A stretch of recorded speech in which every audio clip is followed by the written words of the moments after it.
There comes a moment when you realize holding on isn't saving anything, it's just stopping you from breathing. Lydia's la, but it doesn't, and Daniel's silence filled what was left. It means saying, I deserved st peace arted, more than I spized, this deezing long hours ua or uaos. Letting go isn't the end of love, it's the beginning of freedom. It's how you start living again, not in the past, not in the waiting, but right here, in the calm that comes after you finally let it all go. Letting go often feels like a heartbreak that won't end. You've built so much around this person, your routines, your thoughts, your sense of belonging. When they leave, it feels like the world stops spinning. You tell yourself you're losing something irreplaceable, someone you may never feel that way about again. But what you don't realize in that storm of emotion is that you're not actually losing him you're rediscovering you. Because somewhere along the way, in loving him, you stopped showing up fully for yourself. You stopped listening to your needs, your instincts, your peace. You made room for him in places that were never meant to be shared that deeply without reciprocity. Letting go hurts because it forces you to face the silence that comes after the chaos. It forces you to stand in the stillness where he used to exist. But that's where you start finding yourself again. You begin to hear your own thoughts without his opinions in the background. You begin to feel your emotions without filtering them through what he might think or how he might react. That's when you realize how much of your identity got tied up in trying to keep something alive that wasn't loving you back the same way. And when that realization hits, it doesn't just break you, it wakes you. You start to see that letting go isn't about rejecting the love you had. It's about accepting that you deserve a love that doesn't require you to keep losing yourself to maintain it. For too long, you measured your worth through his validation, his messages, his attention. But peace doesn't come from being chosen by someone else. It comes from choosing yourself. Every time you pull yourself back from the urge to reach out, every time you say no more, you're not losing, you're rebuilding. You're proving to yourself that your heart is strong enough to live without something that once felt essential. And in those quiet moments when the tears come and you miss him so deeply it aches in your chest, remind yourself that what you're really missing isn't him. It's the version of yourself that believed love had to hurt to be real. You're grieving the illusion that if you just loved harder, he would have stayed. But love isn't meant to be earned that way. It's meant to flow, to nourish, to feel safe. The love you gave was never wasted. It was simply practice for the love you'll give yourself now. The day you stop fighting for someone who stopped showing up for you is the day you start living again. Because energy that was once consumed by anxiety, confusion, and hope begins to return to you. You'll find yourself laughing again, not because life suddenly becomes easy, but because you're no longer living in survival mode. You're not waiting for a message that never comes, not explaining your worth, not chasing closure. You're simply being. And in that stillness, you'll rediscover things about yourself you'd forgotten, your curiosity, your passions, your peace. You didn't lose him. You lost the version of yourself who thought you needed him to feel whole. And that's a gain, not a loss. Because what you're stepping into now is deeper, stronger, truer.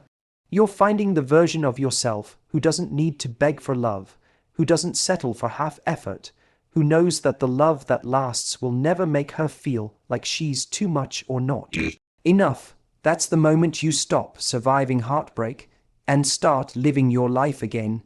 Healing doesn't happen by holding on to what's already gone.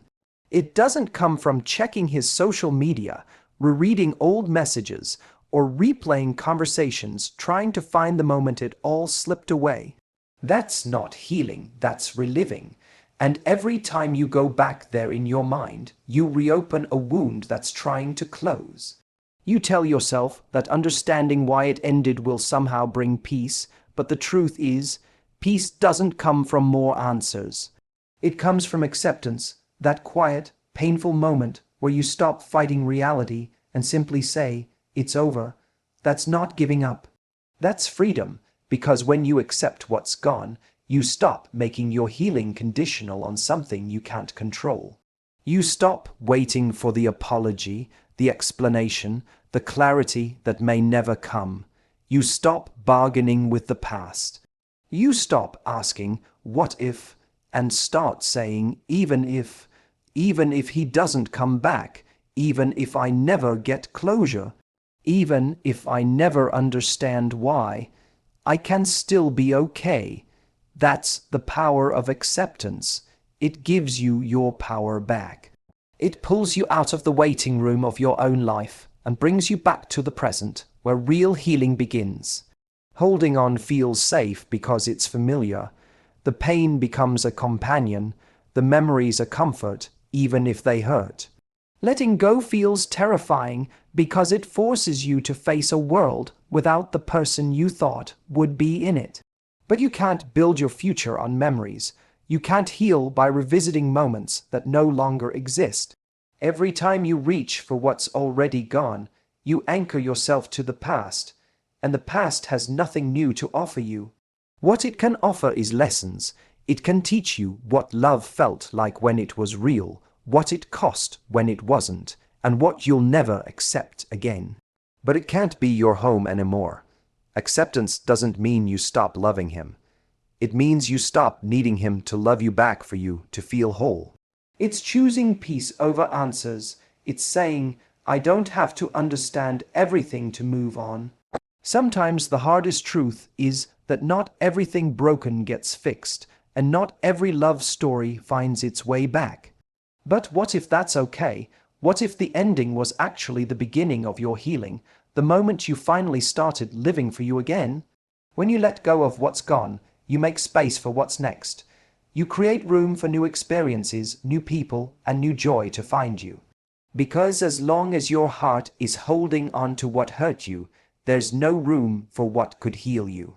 It's like trying to catch new light while your hands are still full of old shadows. The moment you release them, everything brightens. It doesn't happen all at once. Healing is quiet, subtle, often invisible. But one day you'll wake up and realize you didn't think about him the moment you opened your eyes. You'll realize your heart feels lighter, your laughter sounds real, and your peace feels natural. That's the gift of acceptance. It teaches you that moving on isn't about forgetting someone, it's about remembering yourself.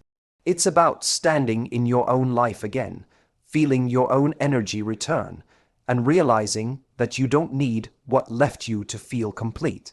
You don't heal by holding on. You heal by finally letting go and trusting that life still has so much more waiting for you than what you lost. It's easy to look back and feel ashamed for how long you stayed, how many chances you gave, or how much of yourself you poured into something that never gave the same energy back. You replay moments and think, I should have known better, or I should have left sooner. But that's just your healed self judging your hurting self. The version of you who held on wasn't weak. She was hopeful. She believed in love. She believed in growth. She believed that if she just loved harder, stayed a little longer, or communicated a little more, things might finally change. That wasn't weakness. That was love mixed with faith. And sometimes faith can blind you before it frees you. The truth is, you stayed because you needed to learn something about yourself. You needed to understand the difference between loving someone and losing yourself. You needed to experience what it feels like to give until it hurts, so that you would finally realize your love shouldn't come at the expense of your peace. The version of you who stayed too long was doing her best with what she knew. She didn't have the clarity you have now. She hadn't yet learned that love isn't meant to drain you. It's meant to fill you. You can't hate her for that. You have to thank her, because she's the reason you know better now. Forgiving yourself for holding on is one of the hardest parts of letting go. You have to stop labeling that part of your journey as a mistake and start seeing it as a lesson. That version of you didn't stay because she was naive, she stayed because she cared deeply. She stayed because she wanted to believe in something good. She stayed because she saw potential, because she saw love where maybe there was only hope. But when she finally decided to walk away, that was growth. That was wisdom being born from pain. It's easy to confuse heartbreak with failure, but in reality, heartbreak is often the universe's way of redirecting you back to yourself. You can honor her, the woman who kept giving, kept hoping, while also saying, "I'm done now." You can acknowledge that her love was pure, but it's time for your boundaries to be strong. There's no shame in loving deeply. The only tragedy would be not learning from it, because now you know the difference between fighting for love and fighting for attention. You know what it feels like to be seen only when you're useful, and you know you'll never accept that again. Every tear, every sleepless night, every moment you doubted yourself, it was teaching you something. It was showing you your strength, even when you didn't recognize it. You didn't lose by staying, you learned by staying. And now you're choosing differently. You're choosing peace over chaos. You're choosing stillness over uncertainty. You're choosing self-respect over validation. The version of you who held on was doing the best she could, but the version of you who's letting go is stepping into something greater: wisdom. You're no longer trying to fix what was never yours to fix. You're no longer trying to earn love that should have been freely given. That's not giving up, that's evolution. You're allowed to outgrow the woman who thought she had to prove her worth to be loved. You're allowed to thank her, forgive her, and leave her behind, because she carried you as far as she could. And now it's your turn to carry yourself not from a place of pain, but from a place of peace. That's not weakness. That's growth, that's power, that's you finally realizing you were never the one who was unworthy. You were just the one who finally learned when enough was enough. Letting go often feels like surrender, like admitting defeat after trying everything you could to make something work. You tell yourself that walking away means giving up, but it's not. Letting go isn't giving up, it's growth. It's a declaration that you're done investing your energy in places that only drain you.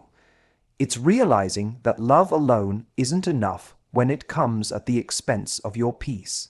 Growth happens the moment you understand that staying in pain doesn't make you loyal. It just makes you stuck. You can't heal in the same environment that keeps wounding you. There's a quiet strength in saying, "I've had enough." That's not bitterness, that's wisdom. It takes courage to stop fighting for something you once thought you couldn't live without. It takes strength to stop hoping someone will finally become the person you always saw in them. You didn't walk away because you stopped caring. You walked away because you finally realized that love shouldn't cost you your self-respect. And the moment that truth sinks in, your entire world starts to shift. You stop waiting for someone else to give you peace and start realizing you can create it yourself. For a long time, you probably believed that letting go meant losing love. But real love doesn't disappear when it's no longer returned. It transforms. It becomes gratitude for what you learned, compassion for what you endured, and clarity for what you'll never accept again. You start to see that love doesn't always mean staying. Sometimes it means stepping back and choosing yourself. It's not the easy choice, but it's the one that allows you to breathe again, because there's nothing more exhausting than fighting for something that keeps taking from you. Growth happens when you stop asking, "Why did this happen to me?" and start asking, "What is this trying to teach me?" Every disappointment, every heartbreak, every ending carries a lesson about who you are and what you deserve. Sometimes the lesson is patience, sometimes it's boundaries, sometimes it's learning that you can love someone deeply and still walk away when that love starts to hurt. That's the kind of growth that changes you forever, the kind that makes you softer, wiser, and stronger all at once. When you let go, you're not rejecting the love you had. You're releasing the version of yourself that believed pain was proof of passion. You're letting go of the idea that holding on makes you strong. Real strength is quiet. It's in the choice to walk away without hate, to move forward without revenge, to protect your peace even when your heart still cares. That's emotional maturity. That's what healing really looks like. You stop needing to prove your worth and start recognizing it. You stop chasing validation and start valuing your energy. You stop defining yourself by who didn't stay and start defining yourself by how you rose. Walking away doesn't mean you failed. It means you finally understood that not every story is meant to last forever. Some people come into your life to teach you how to love, and some come to teach you how to let go. Both are necessary, and both shape who you become. The difference is that one teaches you how to give, and the other teaches you how to protect your peace. And once you learn that peace is worth more than potential, you'll never settle for anything less again. Letting go isn't the end of love. It's the beginning of clarity. It's the point where you stop mourning what was and start embracing what's possible. Because growth doesn't come from holding tighter, it comes from opening your hands, opening your heart, and allowing life to show you that what's ahead will always be better than what you left behind. When you finally let go, there's a strange quiet that fills the space where chaos used to live. You're so used to the constant noise, the overthinking, the waiting for replies, the back and forth between hope and disappointment, that peace feels almost foreign. Freedom doesn't come rushing in like a wave. It creeps in slowly, softly, and at first, it feels uncomfortable. Because for so long you measured love by intensity, not by calm, you mistook drama for passion, inconsistency for excitement. So when peace arrives, it feels empty, like something's missing. But that emptiness isn't loneliness, it's space. It's your heart beginning to breathe again after holding its breath for too long. In those early moments of freedom, you might still feel the urge to check your phone, to wonder if he's thinking about you, to replay conversations in your head. That's natural. Your mind is detoxing from emotional chaos. You're unlearning patterns that made you dependent on someone else's attention for your sense of worth. It's like stepping out of a noisy room into silence at first. It's unsettling, but then you start to notice things you couldn't before. You begin to notice how light feels when it hits your skin, how your laughter sounds when it's real, how time moves slower when you're not waiting for someone to text you back. That's not emptiness, that's peace. Freedom feels unfamiliar at first because it demands a new version of you, one who doesn't rely on someone else to feel whole. It challenges you to find comfort in your own company, to fall in love with solitude instead of fearing it. You start realizing that silence doesn't mean abandonment. It means space to listen to yourself. You rediscover what makes you feel alive outside of someone else's orbit. Maybe it's reading again, maybe it's long walks, maybe it's reconnecting with friends you lost touch with. Slowly, the noise in your mind begins to fade, replaced by a sense of calm that feels stable, not thrilling, but safe. There's a part of you that will still crave the old energy, the highs, the rush, the validation, because chaos is addictive. But if you stay patient, peace becomes your new normal. You start to prefer mornings without anxiety, evenings without waiting, and days where your emotions aren't tied to someone else's behavior. You begin to trust yourself again. You start to realize that this is what love should feel like: steady, secure, kind. Not a constant guessing game, not a roller coaster of emotions that leaves you drained. And the most beautiful part, you start to see your strength clearly. You realize you didn't need him to complete you. You needed to remember yourself. You needed to see that freedom isn't the absence of love. It's the presence of peace. The peace that comes when you stop fighting for someone who wasn't fighting for you. The peace that comes when you stop negotiating your value in someone else's life.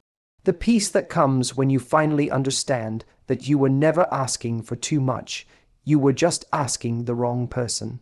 Over time, the silence that once scared you becomes your sanctuary, the solitude that felt heavy becomes your power. You stop missing the chaos and start craving calm. Because freedom, real freedom, isn't about forgetting him. It's about remembering who you are without the noise. And once you feel that, once you taste that peace, you'll never want to go back. Because what once felt like loneliness now feels like liberation. You realize you didn't lose something precious, you reclaimed something priceless, yourself.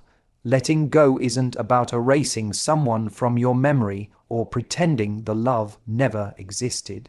It's about reclaiming the space in your heart that's been occupied by what's already over. It's about realizing that moving on doesn't mean you've stopped caring. It means you've stopped allowing what's gone to control how you feel. You don't move on to forget. You move on to find freedom. Because the truth is, you can still love someone and accept that they're not right for you. You can still appreciate what you had without needing it back. Real closure doesn't come from them finally explaining what went wrong. It comes from you deciding you don't need their explanation to move forward.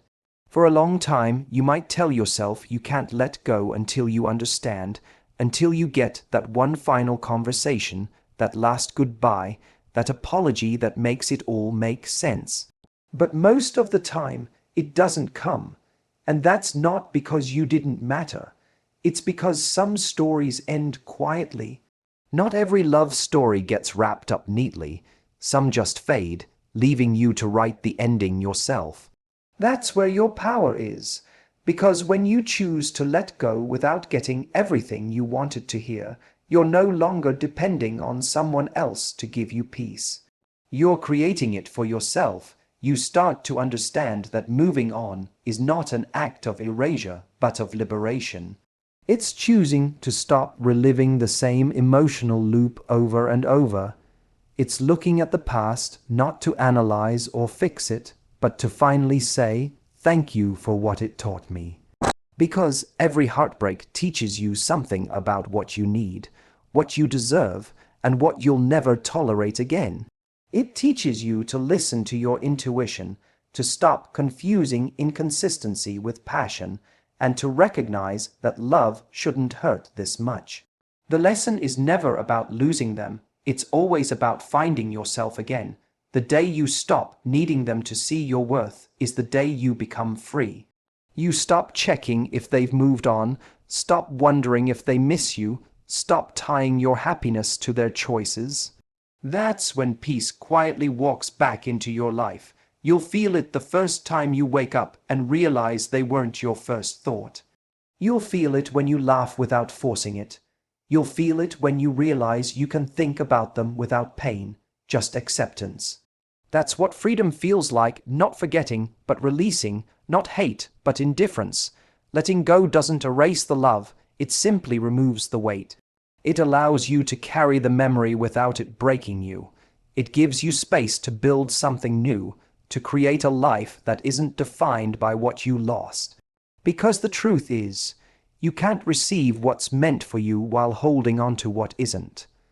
Love can't find you when your heart is still tied to someone who's no longer there. You have to unclench your fists, let go of the rope, and trust that what's meant to stay will never need to be chased. Freedom comes when you stop seeing moving on as an ending and start seeing it as a beginning. You're not abandoning love, you're graduating from pain. You're not closing the door out of bitterness, you're closing it because you're ready to step into something lighter. Moving on doesn't mean you've lost, it means you've healed. It means you've chosen to stop bleeding over the same wound and start living again.